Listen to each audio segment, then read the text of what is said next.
కాదు pension national ఇంకా మేము ఇస్తాము. యాలి లేదు 2 నెలలు వాళ్ళు చంద్రబాబు కదా అడ్బడిండేది. వచ్చి అడిగామా వాళ్ళు వస్తారు కదా జగన్ వచ్చి అడుగుతామా జగన్ ఇంతవరకు ఇస్తాడు కదా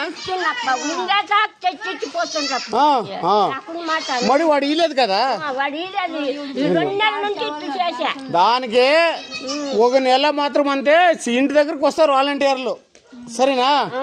సరే వచ్చి పాపని కూకొని ఇచ్చిపోతుండ్రప్ప. అవునా? నెల ముసలికంతా ఈడే ఇచ్చిపోయింది. అవునా? ఈసారి 6గురికి ఇచ్చిపోయిండారు. ఉండేవాళ్ళు ఎక్కడ పోవాలి వాళ్ళు ఎక్కడ పోవాలా చెప్పు. ఇప్పుడు ఆయన కండ్రుగానే వచ్చాళ్ళ చెప్పు చూడు పేర్లు జగన్ ఉన్నంత వరకు ఇచ్చే బాగా ఇచ్చినారా? ఇచ్చిండారప్ప ఇంటి దగ్గర వచ్చే వాళ్ళ వాలంటీర్లు